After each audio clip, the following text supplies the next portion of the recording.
Thank you, Marty. Thanks for your leadership, too, and putting this together and the other things happening around your state. I'm a little miffed at you right now, though, because you put me between a bunch of pastors and their lunch. So thanks a lot. I'm the only thing standing between them. And it's kind of weird being a politician speaking to pastors. Actually, I'm a recovering politician, which is a little better. That means I go to a Tuesday night meeting every week, get up and say, hi, I'm Rick, recovering politician. 3 weeks clean, off the ballot, just so you know. So far, so good. I'm actually 3 years, not 3 weeks. But I guess, even driving over here and thinking about what am I going to say to a bunch of pastors, I was thinking about the day I was sworn into office. I'm standing on the House floor in Texas. My wife is there. I had one son at the time. My pastor was right there with me. Literally came with me. That part of the story is true. Anyway, we're standing there. We're getting taking the oath of office. And I guess maybe because he was there with me when that happened, I had a dream that night that he and I died and ended up in heaven on the same day.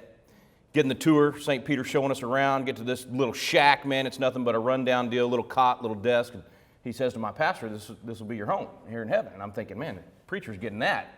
What in the world am I going to get? Well, we go around the corner, big mansion, gold pillars, all that stuff. And he says, Rick, this is your home. I said, wait. Why does that good and holy man get the little shack and I get the mansion? He said, well, we got all the preachers up here we want. You're the first politician to ever make it. So we thought we'd do something a little different. So the only thing I can think of more weird than being a politician now in ministry is to being a boy band and now in ministry. That Josh, so that's the only thing that tops being a politician. All right, look, before I jump in, I got a quick little video. I want to give you some encouragement. There's a new generation, a remnant that God is raising up. So no matter how discouraged you might get when you see some of the things happening in our country, know that God is at work. Here's a little taste of what we're doing across the country with Patriot Academy.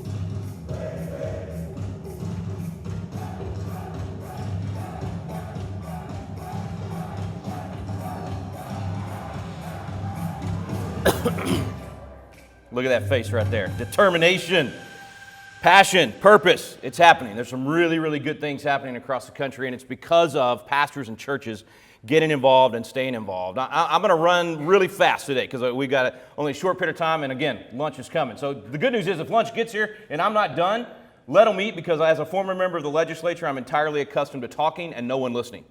So, yeah. Okay, good. I'll go till 1. All right, here we go. Now, here's the deal. David Barton and I both get accused of talking about 90 words a minute with gust up to 350. I'm going to start at 350 and then gust on up from there. So hold on to your seats. We're going to go as fast as we can. I'm going to try to answer these 3 questions in our time together. Number 1, should Christians engage in earthly citizenship? Secondly, should pastors, you guys right here, speak to these issues in our culture? I don't even need to do my presentation, Marty. These guys are already on fire. I love it. And then lastly, is American citizenship, our society, our value system, our political and economic structures, are they worth saving? Yeah. I used to run around the country and do this presentation called Saving America Begins With You. Today, I'm facing a totally different challenge, especially when I speak to young people across the country, because for about 2.5 generations now, our education system has taught our young people that America's bad, not good. We don't do the good, the bad, and the ugly from history anymore. We just do the bad and the ugly. And so they think American society is bad. They think our system is wrong. And so I've tried to boil this down to a really simple question so we don't have to spend too much time on it. If you want to know whether or not a society is worth saving, if you want to know whether or not a country is a good country and a good value system to protect and pass on to future generations, real simple question. Are people trying to get in, or are they trying to get out? You take a look at America right now. This is a UN survey, all right? They surveyed every country on the planet, and the question was, how many immigrants are living in that nation? And this doesn't distinguish between illegal or legal immigrants. That's a totally different topic. This is about, are you living in a nation in which you were not born? Take a look at that graph right there. Look at the difference. The United States has 1 out of 5 immigrants in the entire world. We got 20% of all immigrants on the planet. We have more than the 2nd, 3rd, 4th, and 5th countries combined. In fact, of the 229 in this survey, 159 countries combined have less immigrants than us. Of course people are trying to get into America. That's why it's called the American dream. There's no such thing as a North Korean dream. There's not, especially now, a Venezuelan dream, okay? The American dream is called that for a reason. There's something special about what we have and the results that our nation has produced. I mean, just the stability in and of itself. We've been under the same Constitution now, breaking the record every single year. Every other nation has been under far more constitutions and revolutions and governments than we've ever experienced. Some of them in the dozens, some in just the singles. But look, we have the greatest history of any nation in the history of the world. And just look at the wealth, the prosperity. Even if you don't want to talk about the faith element, just look at the fact that we're 4% of the nation's population, yet we have 25% of the wealth. Now, some people would say that's not fair. Well, it's because of a system that produces an environment where if you put the sweat equity in, if you work hard and you have good work ethic, you get to keep the fruit of your labor. So we have a national exceptionalism system that rewards you for your personal exceptionalism when you work hard, and that's why so much more of that wealth is here. But I don't want to do an economic talk today. I just want to look at if America is exceptional, and that's not a term coined by an American. That's a term coined by a Frenchman named de Tocqueville. He came over here in the 1830s and said, look, these guys, this is exceptional. There may never be a people have the opportunity to do what America is doing right now. We are exceptional. We could talk about that for hours and why the American system is so different, but let's just assume that for a moment and go to the next question. How did we get there, and what's the role of pastors and Christians in preserving it? If you look back at the history of America and you ask the question, how did we end up with such an amazing system? Why were these guys able to put together a political and economic structure that produced such phenomenal results? What was so different about them? And of course, when you think about who those leaders were, of course, we always immediately think of George Washington or Thomas Jefferson, maybe John Hancock, John Adams. But if you ask these guys, John Adams answered that question. Who was responsible for the American Revolution? Who was responsible for the American system being so rooted in liberty and producing such incredible results? John Adams' answer to that question was, yeah, you got to look at Washington and some of these guys, but he said the most important, the ones that really made the difference, were the pastors. It was guys like Reverend Samuel Cooper and Jonathan Mayhew and George Whitefield, Charles Chauncey. These guys were preaching from the pulpit. Everything you see in the Declaration of Independence was preached from the pulpit prior to the 1760s. Everything that you read there, you will find in sermons from the generation before, planting the seeds. It was black pastors as well. It was black and white all across the country, these pastors sowing into their congregations and preaching liberty. We do a reality show called Chasing American Legends. We go around and investigate history's mysteries. And when we got to Lexington, there outside of Boston, investigating who fired the first shot, was it the British or the Americans? By the end of the day, I don't want to spoil the whole episode for you, but by the end of the day, we are standing up in the upstairs room where the pastor, or the Reverend Jonas Clark, had been writing his sermons for 20 years and preaching them from the pulpit there in Lexington, firing up that congregation to understand a biblical worldview of liberty and a biblical worldview of the proper role of government. And we discovered that it was actually Jonas Clark that fired the first shot with his pen, writing those sermons and sowing those seeds all those years. And at the end of the day, it was the British that fired first. He actually preaches a great sermon on the anniversary of April 19th, 1775. I have a copy of it that David Barton gave me, and he lays out the entire case on why it was the Americans that did not believe in firing first. They didn't believe they could attack. He had taught them that for years. You have to respond in self-defense and not be the one on the attack. Anyway, that's a whole other story. But the point is, pastors were responsible for the nation that we have. And I encourage you to go read a lot of those sermons and discover those roots of what the Declaration of Independence was all about. It wasn't just liberty that they were preaching to. They were preaching about every issue in the culture. Whatever was what people were talking about or concerned about, they were addressing it from the pulpit and saying, here's what the Bible says about this thing. Just look at some of these sermons that we have in our collection there at Wall Builders. By the way, if you're not familiar with Wall Builders, my mentor, David Barton, the premier historian in America, he's read the Founding Fathers more than anybody alive today. He has over 100,000 original documents. He knows the minds of the Founding Fathers. And when I throw the Founding Fathers up here on the screen, please don't think I'm deifying these guys or worshiping these guys at all. I actually discovered something that I wasn't expecting when I started studying the Founding Fathers. Did you know that the Founding Fathers were human? Yeah, you know they were, shh, don't tell anybody, sinners. Actually made mistakes. Some of them did evil things, horrible things. They were a lot like us. Right? So don't think that I'm trying to say the Founding Fathers were perfect. No, they were just like us. They messed up. They made mistakes. They needed a Savior just like we do. But anyway, David's got this incredible collection of sermons from the founding era and before the founding era. And it's amazing the different things that they spoke to. They spoke to government.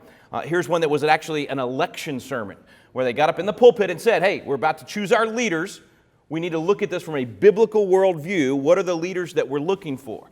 What are the types of people that we want to elect? And out of Exodus 18, we want to choose men that are honest. We want to choose men that don't covet. We want to choose people that are able to do the job and go through the whole list. We had sermons on judges. How about that? When's the last time you heard about a sermon on perhaps a Supreme Court justice being nominated and what we're looking for and what a Supreme Court justice should be? So we spoke to the judiciary from the pulpit. We even spoke to things like earthquakes and comets and natural disasters and astronomy, and certainly to the social issues. I mean, here's one on the city of Sodom. Preach that one today. You may not have a pulpit the next week the way we're going in this country today, right? I mean, we're shutting down biblical worldview of these hot button issues in the social area when in fact we need to be speaking to them because we need to know what does the Bible say about these things. So, all these different areas, and here's the philosophy behind it. There's not a single subject that the Bible does not address. There's not a single subject that is off limits from a biblical worldview. And so that was the mindset with the founding era, whether it was old age, whether it was you're going into the military, how do you take that perspective of what a just war is? In fact, if you look at the problems we're having right now with the suicide rates and the divorce rates and all the things with our military right now, part of the problem is we've left out the spiritual element. We stopped teaching just war. We stopped teaching why you're there and what you're doing so that there's justification and a righteous justification for the role that you're playing. So we could go on and on about all these different sermons, but even to the social policies of the day, whether it was slavery or any of the other evils that they were addressing that were happening in the culture, they were not afraid to touch those issues. That's part of what I want to challenge you to do today, and to say that pastors do have a responsibility to speak to whatever that issue is in the culture. Whatever you see on the news, we need to know what the biblical worldview is on that, and that includes politics. Now, I know that doesn't happen very many places when I say, politics and the pulpit should be working together. Most people don't cheer on that because we bought the lie about separation of church and state, and I don't want to spend all day on that. It's not in the Constitution. It's actually from a letter Thomas Jefferson wrote on January 1st, 1802 to the Danbury Baptist Association. He's actually saying to them, they were worried that the freedom of religion in the First Amendment, being in the First Amendment, codifying it that way, would someday be perceived that the government was giving us this freedom of religion, rather than the fact that God gave us these freedoms that are in the Bill of Rights, and that government's job is to protect those rights. So they were worried about that, and Jefferson said, don't worry, it's never going to happen. There's a wall of separation of church and state. It's a one-way wall. Government will not get involved in the church telling you what to do, but the church can always influence the state because that's what a system of freedom is all about. So that separation of church and state thing has been essentially a lie. Now, yes, we want separation of the institutions, but as believers or people of faith, we should never have to separate our faith from influencing what's happening in the culture. Jefferson himself started church services at the United States Capitol, attended church at the United States Capitol. There's no question that these guys, their view of separation of church and state was very, very different from ours.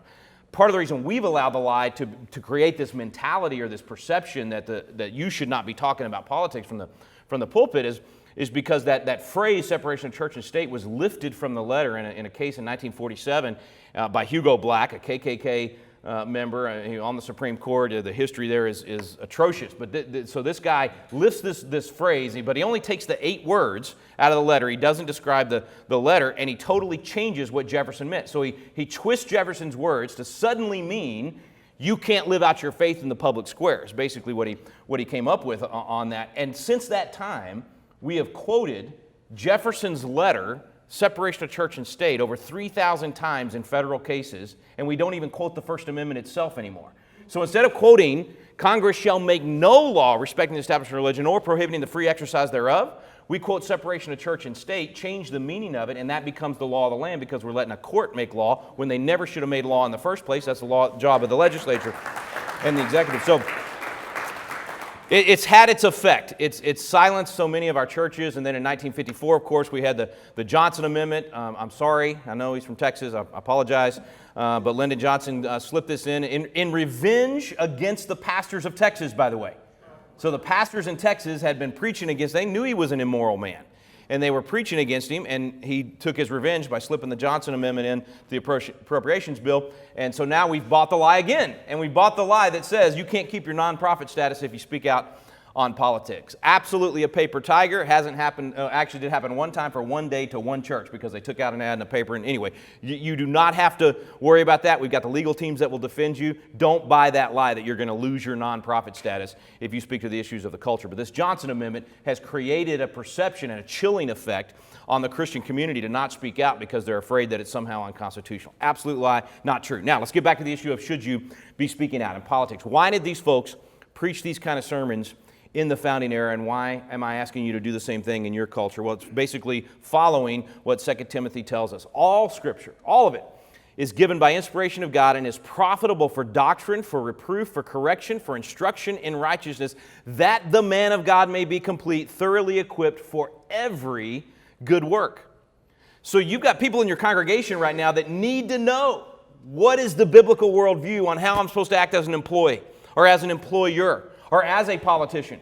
And hopefully not a politician, but a patriot. The difference is a politician is only thinking about the next election. A patriot is thinking about the next generation. And so we messed up that term, but as a public servant, let's put it that way, right?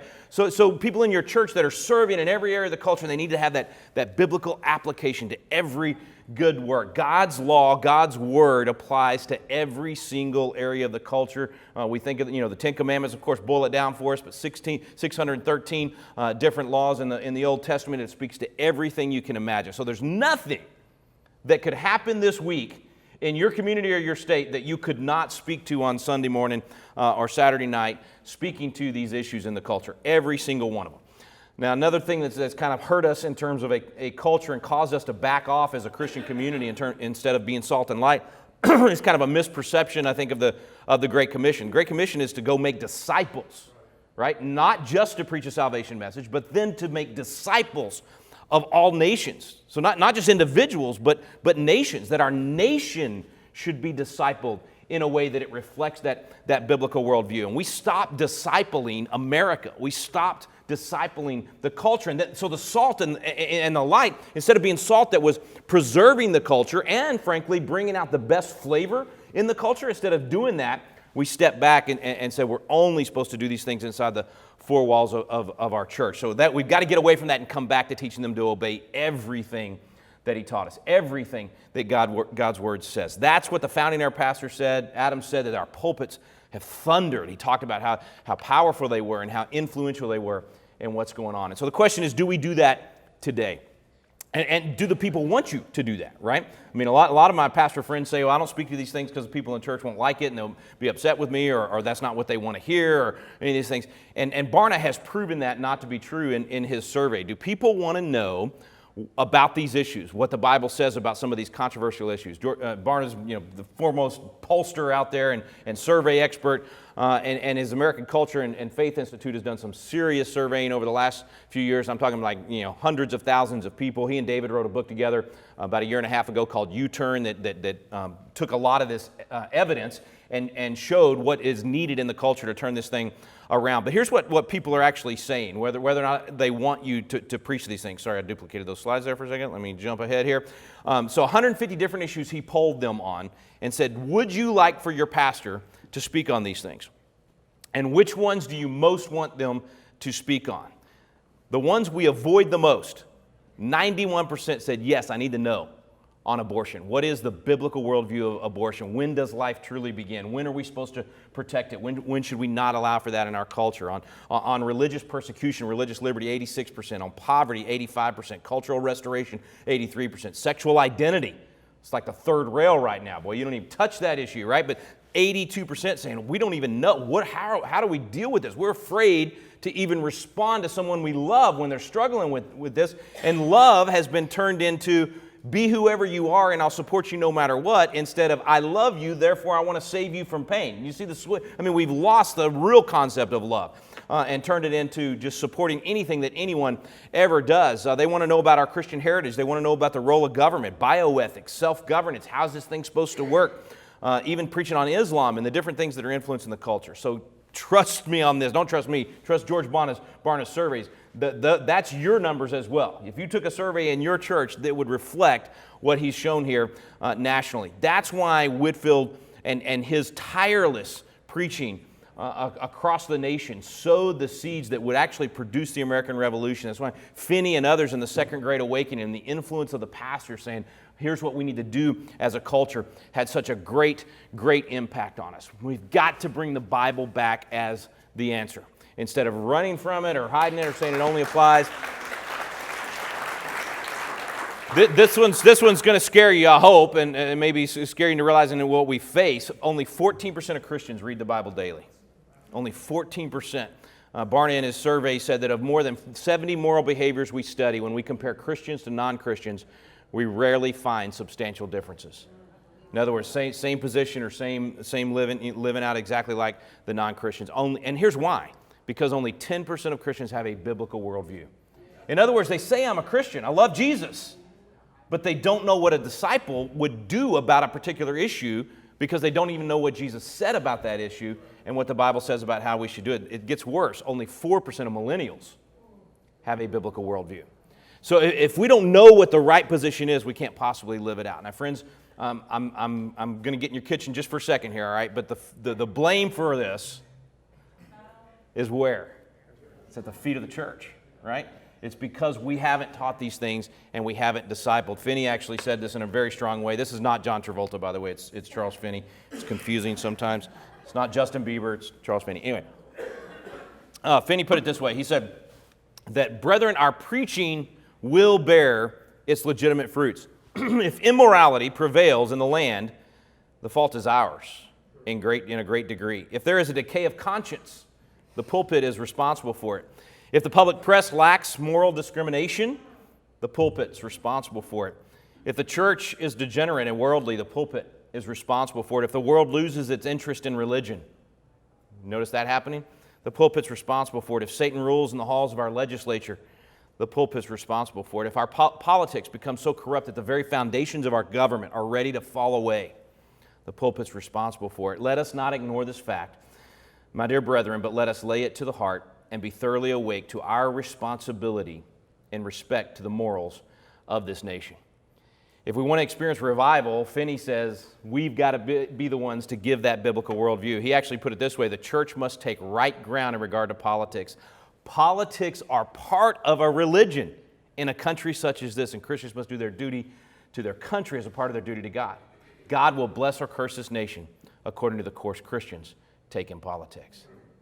Now, what he's really saying is that because you live in America, in a country such as this, politics is just part of our religion because, again, our faith reaches every area of our life. And therefore, if I'm going to be a good citizen, then I have to have a biblical worldview. My faith must influence it. My citizenship is part of my religion.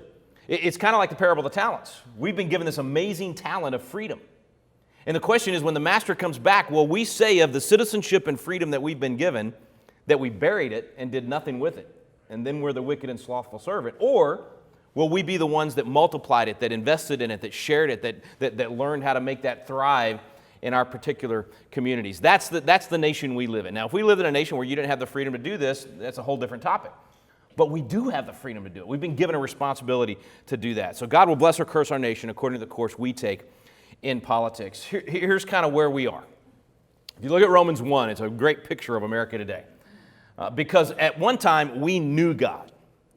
This was a nation that absolutely honored and glorified God. In our collection at Wall Builders, we can show you sermon after sermon, and we can also show you public proclamation after public proclamation.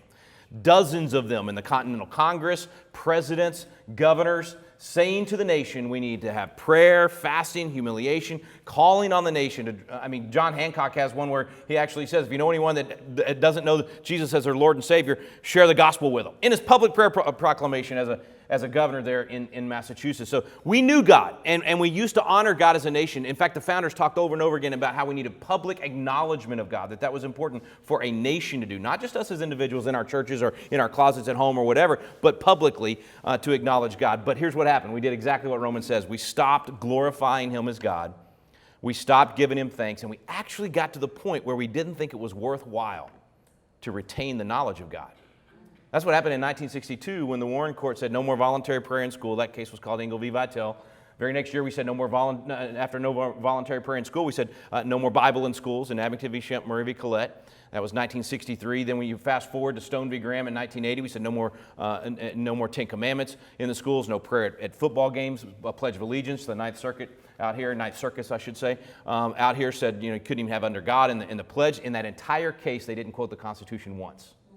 They just quoted what other judges had said and pontificated on what these folks that aren't even supposed to be making law had said. We arrest pastors for reading the Bible on the sidewalk. We tell people that you're either going to perform a gay wedding or we're going to run you out of business. We're going to fine you. We're doing it. We're literally putting people out of business, whether they're bakers or photographers or florists or whatever it might be. And I always tell people, look, do you think, let me take this to a different issue and maybe freedom will stand out a little bit more here.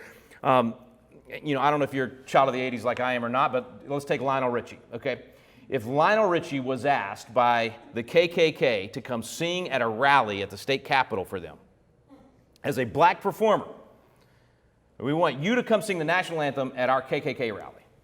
Does anybody in the room actually think that the state, the government, should force Lionel Richie to use his gift and his talent and provide that gift and talent to someone that believes the exact opposite of him, and violate his conscience by participating in something that violates what he believes? Nobody thinks that. I've never had one person say, yes, the state should make Lionel Richie do that. How is it any different to say to a photographer or a baker or a florist or an event planner or host or whatever, we're going to make you participate in something that violates your conscience. We're going to make you, whatever your profession is, most of you in here are pastors, we're going to make you use your gift and your talent and your skill to be a part of something.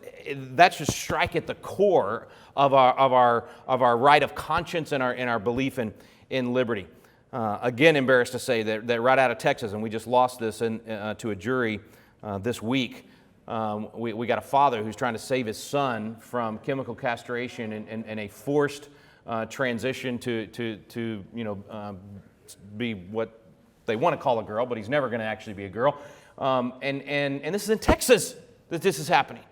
And we've got a dad that now is not even, he can't even stop his 6-year-old son from being sexually abused. That's what this is. This is the worst form of abuse that we can possibly think of, and it's happening, and it's happening all across the country, and it's because of us stepping out. This is actually from your state. You've probably seen this video, but I have to play it because it really does help us put this in perspective. There's been a lot of talk about identity lately, but how far does it go? And is it possible to be wrong? We went to the University of Washington to find out.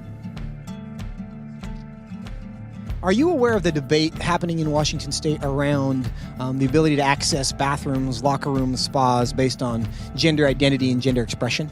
I think people should be able to have access to the facility. I think bathrooms could and potentially should be gender neutral because there doesn't need to be a classification for differences. I think people definitely should have the ability to go into whichever locker room they want.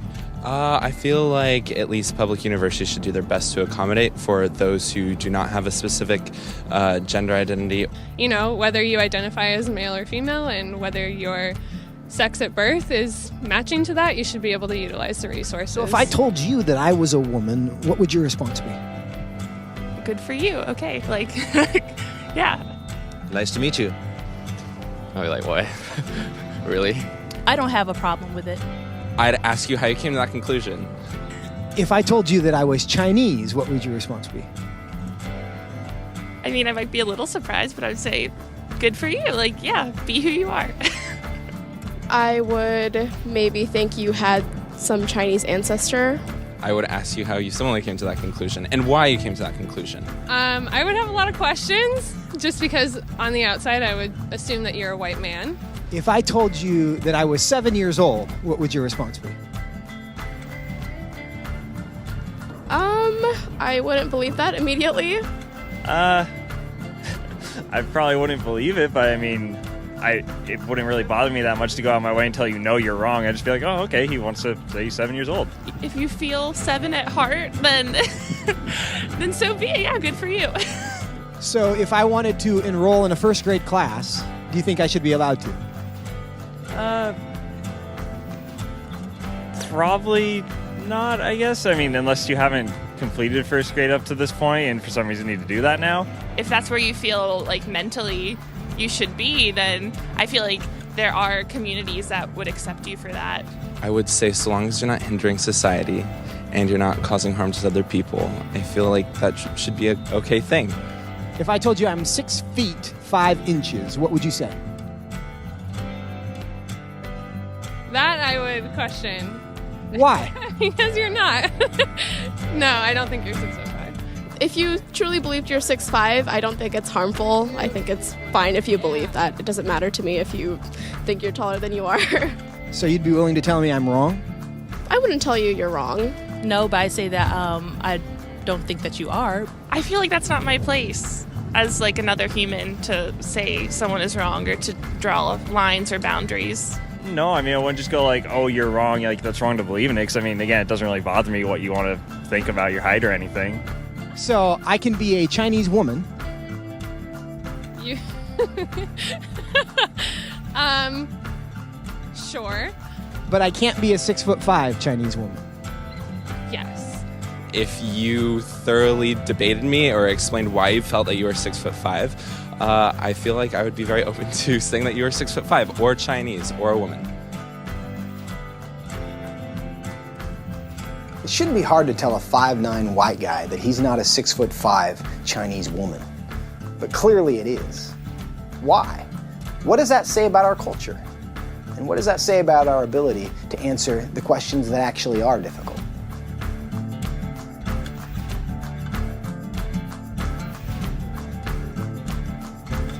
When you remove truth and you say that anything goes and everything's okay, that's what happens. I mean, that's what our kids on campus are. Do you see just their brain frying? I mean, they are struggling with what's real, what is true. So, this may have been the most damaging case of all, Stone v. Graham saying no more 10 Commandments even hanging on a wall in a school. They said if you have the 10 Commandments hanging on a wall in a school, this is the United States Supreme Court, said you can't do that because the kids might read them. And if they read them, they might study them. And if they study them, they might obey them, and that would violate the Establishment Clause. Now think about that. Instead of saying there's a right and wrong, murder's wrong, adultery's wrong, all these other, lying is wrong. Instead of saying that, we say do whatever feels good to you. Do whatever's right in your own eyes. And by the way, the kids you're sitting next to, randomly gathered protoplasm. They're just a pile of atoms. They're not a created being. They're not a child of God, so you do whatever feels good. And then we're shocked that a student can walk into a classroom, take out a gun, and murder a classmate. That is the result of a formula that we put into place in our culture and our society. We sowed the seeds for that. That's how you get Paducah, Pearl, Jonesboro, Littleton. You go down the list. It happens about every 3 months now in America. And we love to blame the guns, right? It's the guns' fault. You're smart enough to know guns don't kill people. Well, it's close. It's Chuck Norris kills people is the other half of that. So you're close. You get second prize there. I say that because Chuck's a good Texan. I always bring Chuck into every presentation. He supported me when I ran for Texas Supreme Court. Problem with that is when Chuck Norris has your phone number, he calls it looks like this. There's no answer, deny. It's just answer. Shows up every time. There's no denying Chuck. That's the deal. All right, anyway, you know that guns don't kill people, people kill people. Here's the point. It's a heart matter because if you take the guns away, we'll use knives, we'll use swords. Same day Sandy Hook happened in China, guy goes into a school and kills a bunch of kids and teachers with a sword and a knife. We got knife control now, literally in London, the mayor calling for knife control. You take away the knives, we'll use rocks. It's not about the inanimate object. It's about the depravity of man. It's about the lack of a concept of right and wrong. Jefferson knew this. He said, can the liberties of a nation be thought secure if we remove their only firm basis, a conviction in the minds of the people that these liberties are the gift of God, that they're not to be violated but with his wrath. Indeed, I tremble for my country when I reflect that God is just and his justice cannot sleep forever. What Jefferson's saying is your society is going to be very different if you lose the fact that our liberty comes from God, not from each other. We don't redefine it. God gave it to us, and we have to live it respecting his authority, because there's something about a society that says if my freedom comes from God, I've got to pay attention to the boundaries that he gave me. I've got to live my freedom with respect for the one that actually gave me that freedom.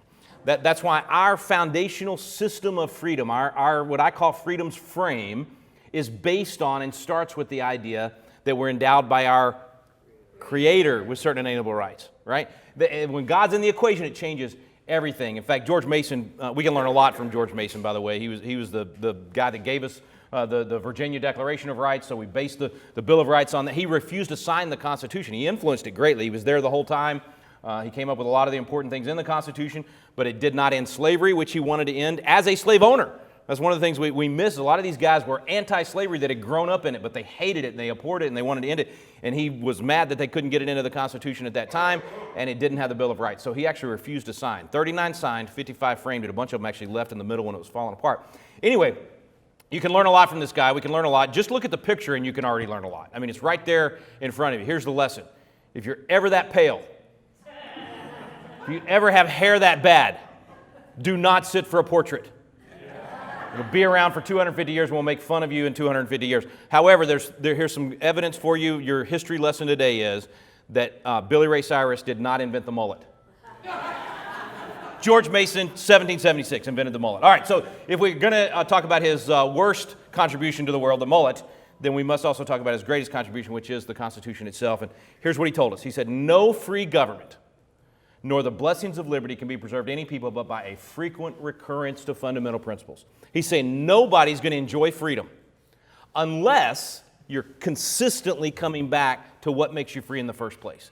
You got to know the formula that produces freedom, and then you got to teach that to every generation. That's our job as leaders. That's your job as pastors, to be teaching what produces a free society, and it's that biblical formula that does it. And if you don't realize how bad the situation is right now in our country, 37% cannot name a single freedom out of the First Amendment.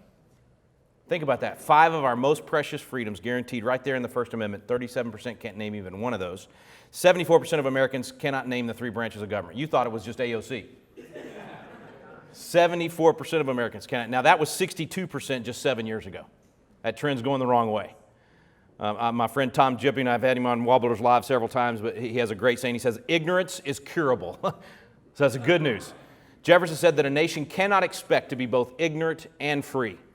For the sake of our nation and our own personal freedom, it's essential that we get back to teaching the basics of American civics. We are failing the founders. That's what Tom said in his article on. Yeah, no doubt. Hey, Marty, tell me how much time I got left, because I think I might be going over. 5 minutes, okay. He said 50 minutes, right? 50 minutes. Okay, here we go. No, I'm kidding. All right, I'll wrap it up here. Here's what Reagan said. He said, if we forget what we did, we won't know who we are. That's where we are right now. We've forgotten what the American formula is. We've forgotten how we got to this point.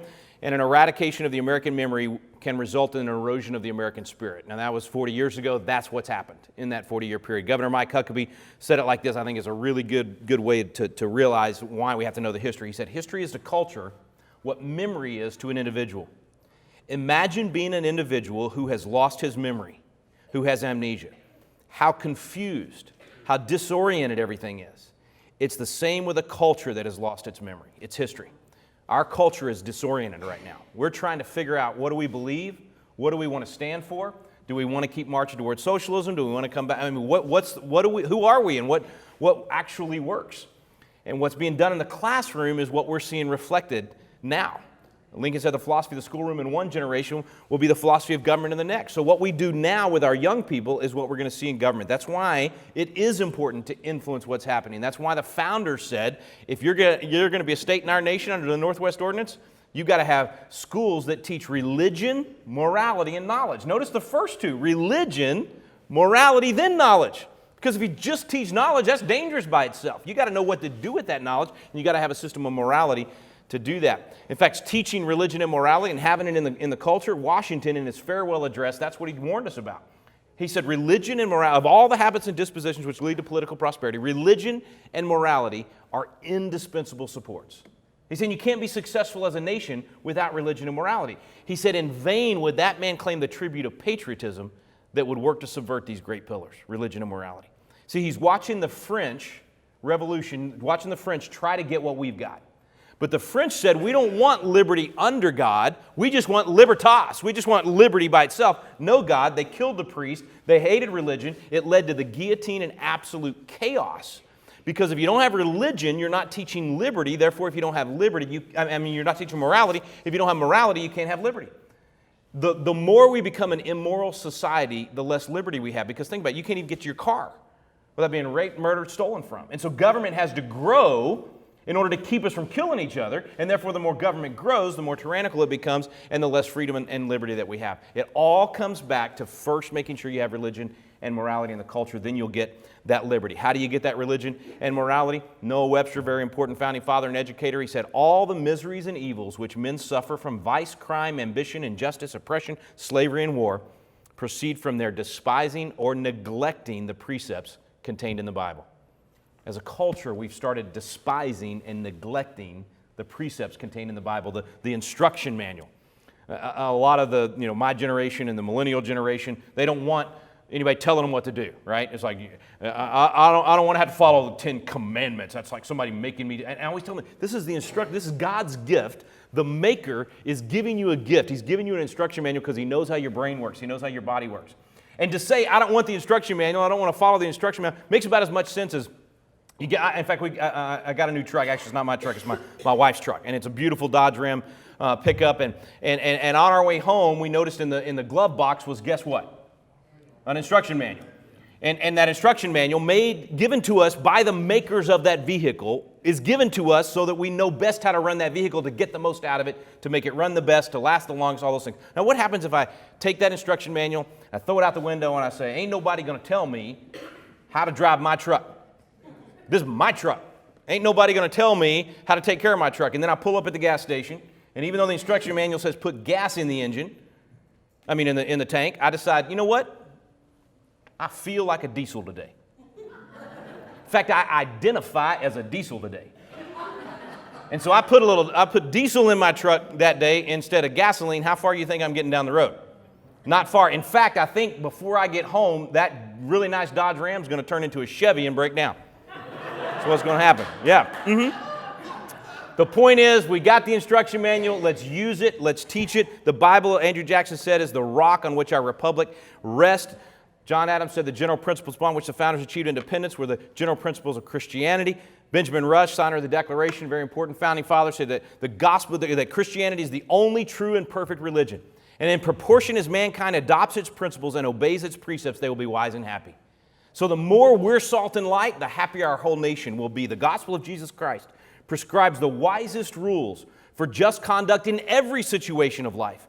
Happy they are who are enabled to obey them in all situations. The Bible contains more knowledge necessary to man in his present state than any other book in the world. By renouncing the Bible, philosophers swing from their moorings upon all moral subjects. It is the only correct map of the human heart that has ever been published. The only means of establishing and perpetuating our republican form of government, and this is what it all comes down to and the reason I came.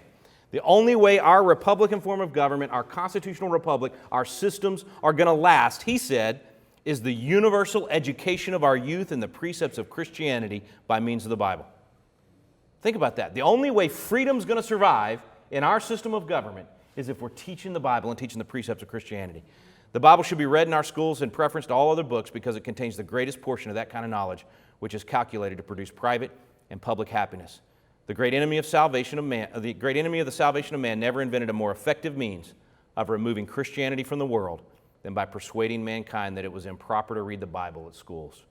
The Bible, when not read in schools, seldom read in any subsequent period of life. Bottom line is the Bible is what will save our culture. God's way is not only right, it works best. These guys told us that over and over again. I'm going to skip ahead because I'm out of time. I just want to give you one more quote. Let's see, let's do James Wilson. On the Bible and the law, he said, human law must rest its authority ultimately upon that law which is divine. Far from being rivals or enemies, religion and law are twin sisters, they're friends and mutual assistance. Indeed, these two sciences run into each other. So if our law, if our culture, if our society is going to survive, we need the Bible to be infused in that. It's what makes the difference in whether or not a culture will truly experience freedom. We do a Constitution class where we walk through all of the biblical foundations of the Constitution. I encourage you to do that in your homes, in your churches. Start hosting classes at your church. Smile on someone in your church to host a biblical citizenship class. We've got about 500 of these going across the country now in really, really conservative places like California. 160 people a week are showing up at Thousand Oaks, California to study the Constitution and watch David Barton and me talk about the biblical foundation of the Constitution. Some places it's 5 people. I don't know how many would show up at your church, but I challenge you to do a biblical citizenship class at your church so that people in your church can know what it means to be a good citizen. Actually, I said, last quote, I got to give you one more. James McHenry, one of our signers, he said, Bibles are strong protections. Where they abound, men cannot pursue wicked courses and at the same time enjoy quiet conscience. Public utility, in other words, our society, pleads most forcibly for the general distribution of the Holy Scriptures. Without the Bible, in vain do we increase penal laws and draw entrenchments around our institutions. It's our job, folks. It's what we got to do. I appreciate you having me. I want to give you, ask you to continue this conversation with me, if you would. And David Barton, we have a radio program Monday through Friday where we give a constitutional, biblical, and historical perspective on whatever the issues are. Our job is to equip you. We got a lot of great materials that'll do that as well. Our Patriot Academy program, you send us your young people, 16 to 25 years old. We will send you back leaders with biblical worldview, good speaking skills, effective in working a room. They know how to lead. They're going into every area of the culture. We got graduates serving in legislatures across the country and Washington, D.C., and making movies and television programs and all kinds of stuff. So we want to help you raise up leaders. Send them to Patriot Academy. We do it right over here in Boise. At the Capitol in Idaho, and we do it down in Arizona and Florida and a lot of other places. But it's all about raising up that next generation to be ready to lead. So we want to partner with you on that. So listen to the radio program, send students to Patriot Academy, host a Constitution class, and honestly, Marty, where are you? This is my truly last quote. I got to end on Reagan. Perhaps the greatest triumph of modern conservatism has been to stop allowing the left to put the average American on the moral defensive. You notice how much that's happened?